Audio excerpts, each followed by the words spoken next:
हल्दी घाटी युद्ध पर मैं पुनः आता हूं। अक्सर ज्यादातर बातें हल्दी घाटी युद्ध की जाती है। हल्दी घाटी युद्ध के बारे में अपने इतिहासकारों ने क्या बवंडर फैलाया, और अक्सर कहा गया हल्दी घाटी युद्ध के बारे में कि हल्दी घाटी युद्ध में प्रताप हार गए थे। ऐसे भी बड़ा बाद में एक बीच बचाव का रास्ता निकाला गया और कहा गया कि हल्दी घाटी का युद्ध अनिर्णित था। ना प्रताप जीत पाए थे और ना अकबर जीत पाए थे। श्रोतागण सारे इस बात पर ध्यान दीजिए। हल्दी घाटी के युद्ध में अकबर के खुद के दरबार का एक इतिहासकार मौजूद था, अब्दुल कादिर बदायूनी। इसने मुंतखब उत तवारीख नामक पुस्तक लिखी है। बदायूनी वर्णन करता है इस युद्ध में हमारी सेना की संख्या 5000 थी, राणा प्रताप की सेना की संख्या 3000 थी, मतलब आधे।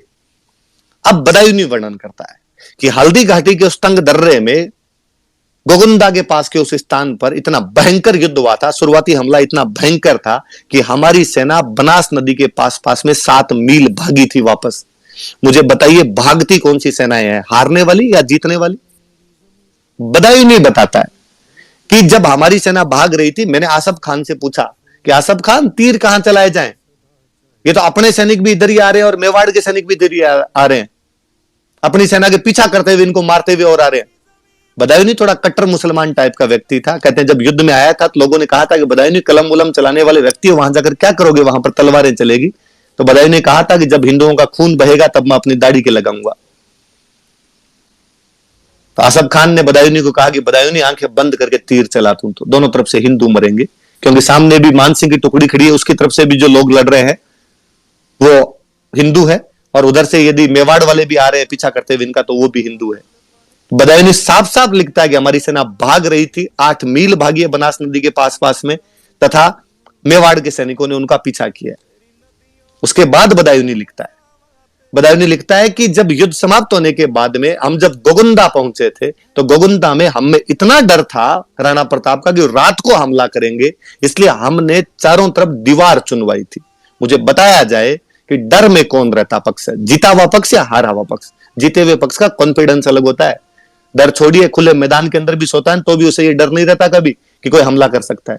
बदायूनी पुनः लिखता है कि जब हम गोगुंदा से अजमेर तक का रास्ता लिया था, जून के महीने में, उस भरी गर्मी के अंदर, राजस्थान के उन तपते पहाड़ों के बीच में, उन राजपूतों ने हमारी हालत खराब कर दी थी। गांव गांव के अंदर भीलों द्वारा हम लूटे जा रहे थे।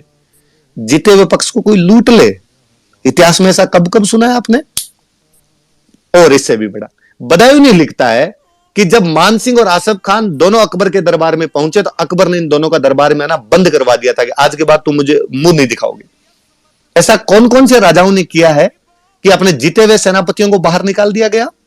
ऐसा कब होता है कि कोई सेनापति जीत के जाए और राजा महाराजा बादशाह कहे कि भाई साहब कल से दरबार में मत आना यार, जीत के आ गए तुम तो? ये तो बदायूनी के किस्से हैं।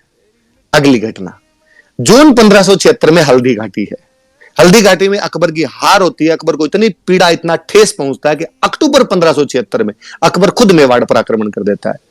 हल्दी घाटी युद्ध के तुरंत बाद बादशाह को खुद को मेवाड़ पर आक्रमण करने के लिए आना पड़ गया। ये परिस्थितियां सीधे सीधे तौर पर बताती है कि इस युद्ध के अंदर अकबर की हार हुई है। और हल्दी घाटी युद्ध के बाद में प्रताप के इतने ताम्र पत्र मिले हैं जो ये बताते हैं कि हल्दी घाटी के आसपास की भूमि प्रताप ने लोगों को दान में बांटी है।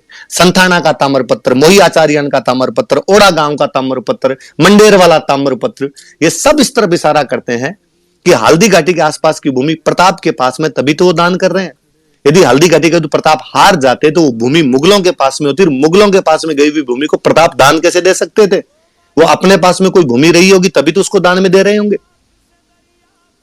तो हल्दी घाटी युद्ध के बारे में इतने सारे बवंडर फैला दिए गए। मुझे लगता है आगे से यदि कोई लोग इस बारे में कहीं आपको बोले तो आप ये फैक्ट बताना उनको कि हल्दी घाटी युद्ध के परिणाम क्या रहे थे। हम बताते हैं आपको हल्दी घाटी युद्ध के परिणाम, कि मुगलों में क्या भय व्याप्त रहा होगा कि बादशाह खुद को आना पड़ गया होगा। इससे भी बड़ा इतिहासकारों का षड्यंत्र देखिए आप। हल्दी घाटी युद्ध को तो अनिर्णित और वैसे बताकर समाप्त कर दिया गया। एक युद्ध को इतिहासकार पूरी तरीके से खा गए। हल्दी घाटी युद्ध का एक किस्सा और बताता हूं। हल्दी घाटी युद्ध में बहलोल खान नाम के एक व्यक्ति को प्रताप मारते हैं। कहते हैं वो मानसिंह के हाथी के ठीक आगे खड़ा था, घोड़े पर बैठा था। प्रताप हाथ के एक वार से बहलोल खान को घोड़े समेत चीर देते हैं। किसी कवि ने क्या सुंदर कहा है कि जरासंध बहलोल के वध में ये व्यतिरेक, भीम क्यों दो भुज न थे पातल ने कर एक। कि जरासंध और बहलोल खान के वध में ये एक असमानता दिखाई देती है कि भीम ने जब जरासंध को मारा था तो दोनों भुजाओं का इस्तेमाल किया था। ये पातल या राणा प्रताप तो बहलोल खान को एक हाथ से चीर कर रख देता है। अब मैं दिवेर